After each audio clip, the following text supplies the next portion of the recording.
នៅថ្ងៃជិតបុណ្យភ្ជុំធំបុប្ផាបានធ្វើដំណើរចេញពីភ្នំពេញទៅលេងស្រុកកំណើតរបស់នាង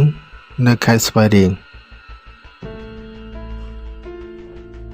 ពេលនាងទៅដល់ស្រុករបស់នាងវាយប់បាត់ទៅហើយម៉ោងប្រមាណជា9យប់នាងត្រូវធ្វើដំណើរចូលទៅក្នុងភូមិប្រវែង2គីឡូម៉ែត្របន្ថែមទៀតទើបទៅដល់ផ្ទះរបស់នាងយប់កាន់តែជ្រៅនាងឈរនៅមាត់ផ្លូវជួរភូមិតែម្នាក់ឯងមានទាំងសម្លៀកបំពាក់និងនំចំណីទុកផ្ញើអ្នកផ្ទះដើរទៅដើរមករងចាំអ្នកភូមិទៅជាមួយក្រែងបានគ្នា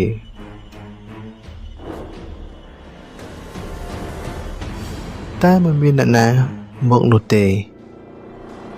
មួយសន្ទុះមកទៀតនាងបានឃើញតាសុងកំពុងតែដើរសំដៅមករកនាង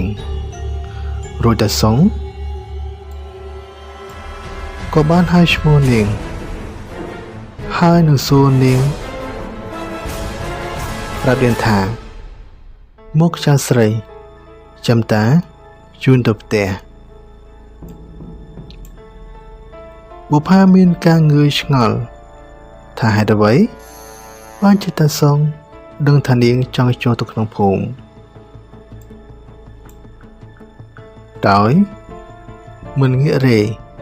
នាងក៏បានដើរចូលទៅក្នុងភូមិជាមួយតាសុងពេលនាងដើរពីក្រោយតាសុងនាងបានសួរតាសុងថាតើតាសុខសប្បាយជាទេចៅខានឃើញលោកតាជាយូរមកហើយតើយាយគាត់សុខសប្បាយជាទេពេលនោះតាសុងឆ្លើយទាំងសំឡេងល្វើយនិងក្រឡដោយសារយប់ជ្រៅពេកបុប្ផាមិនបានឃើញតាសុងច្បាស់នោះទេគ្រាន់តែមើលឃើញមុខតាសុងព្រាលតែប៉ុណ្ណោះ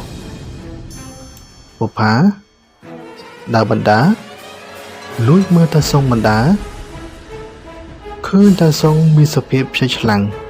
និងភ្នែកជាំក្រហមដែលកាន់តែឆ្ងាយនាងធំខ្លាំងឆ្អុយកាន់តែខ្លាំងឡើងនាងបានសួរតាសុងថា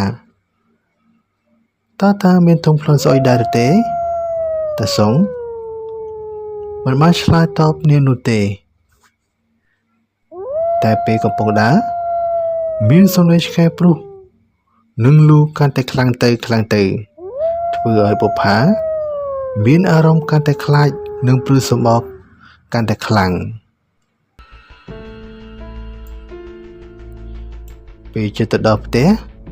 បុប្ផាយកនំជូនតាសុងតែពេលនាងងាកទៅមិនឃើញតាសុងនោះទេដោយសារឆ្កែព្រុសខ្លាំងពេកនាងក៏ប្រញាប់ដើរចូលផ្ទះកាន់តែលឿនពេលទៅដល់ផ្ទះម្ដាយនាងបានសួរនាងថាជប់ជ្រើហើយហេតុអ្វីនាងហ៊ានដើរមកផ្ទះតែម្នាក់ឯងបុប្ផាបានឆ្លើយថានាងបានមកជាមួយតាសុងគាត់ជូនមកពេលបានឮសំឡេងនេះហើយម្ដាយបុប្ផាភ្ញាក់ព្រឺតដោយមិននិយាយអ្វីទាំងអស់បុប្ផា